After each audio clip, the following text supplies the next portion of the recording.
Üdvözlök mindenkit! Az én nevem Cecil Mikasománszka, és a mai videó egy nagyon különleges videó. Ugyanis ezt a videót én magam vágom.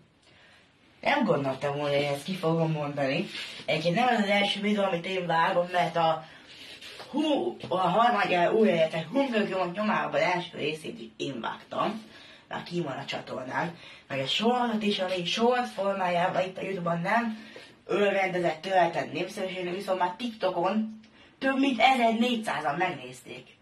Hatalmas. Na de, a mai videó se lesz az pont olyan, hogy jó lesz, mivel újra focis videó.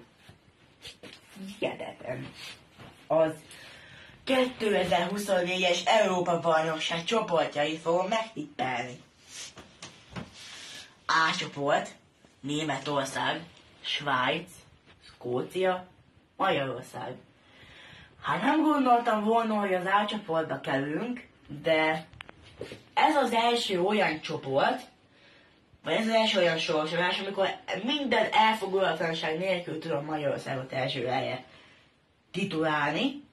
Hát a második helyet nagy versengés lesz, hát Németországot tenném másodiknak, de ha nem ők rendezték volna az EB-t, akkor lehet, hogy nem jutottak volna ki. A harmadiknak tenném Svájcot, negyediknek meg Skóciát. Tehát akkor első Magyarország, második Németország, harmadik Svájc és negyedik Skócia. B csoport, halálcsoport, Olaszország, Horvátország, Spanyolország, Albánia. Fú, szegény Albánia, kivágottél magukat az EB-re, és ilyen csoportot kapnak. Most úgy vannak, hogy legutóbbi magyarok voltunk. Hát, az a helyzet, hogy én a spanyolokat tenném első helyre. Hát a második helyi versengés ez, de talán az olaszok megcsípik a második helyet. Horvátok harmadikak, albánok utolsók, szerintem 0 ponttal. Tehát akkor első Spanyolország, második Olaszország, harmadik Horvátország, utolsó Albánia. Szlovénia, Dánia, Anglia, Szerbia képezi a C csoportot. Hát, szerintem a dánokban van egy olyan spiritus, hogy az első helybe fussanak, másodikok lesznek az angolok, azt, hogy tovább jutnak hozzá, nem fél kétség. Szerintem Szerbia megszerzi a harmadik helyet, és Szlovénia lesz az utolsó. Tehát, első Dánia, második Anglia, harmadik Szerbia, negyedik Szlovénia. Ezután jönnek azok a csoportok, amikor a playoffosok is fognak hozzájuk csatlakozni, majd ha azonnak is megkezd eredmények, akkor shorts formájában majd hozzáteszem, hogy mik lesznek a tippeim. Tehát ezek már csak 3 csapatosok lesznek.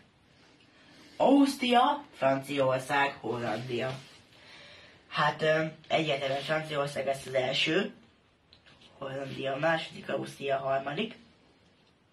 Tehát akkor még egyszer, Francia első, Holland második, osztrák harmadik. E csoport, Románia, Belgium, Szlovákia. Hát ebben a csoportban 2 nemzet nem is létezik. Jó, de bocsánat, semmi olyan. De tehát, belgák lesznek az elsők, a románok másodikak, a szlovákok pedig harmadikak, így is jön majd a playoffos. F csoport, Csehország, Törökország, Portugália. Helyesen portugálok lesznek a másikak. Milyen másikak? Mi van veled? Na, portugálok lesznek az elsők. Mert a pörgött az olyan, hogy ki lesz vajon a második? Törökország vagy Csehország? Én megadom ezt Törökországnak, tehát második Törökország, harmadik meg Csehország. Na akkor még egyszer. Első Portugália, második Törökország, harmadik Csehország. És akkor majd jönnek a harmadik helyezettek, amik igazából nem nézzük azt, hogy most ezek mik. Nekem még más listában mi itt van, az is más, ebben most nem mennék bele. Köszönöm szépen, hogy megnéztétek ezt a videót. Hallja Magyarország!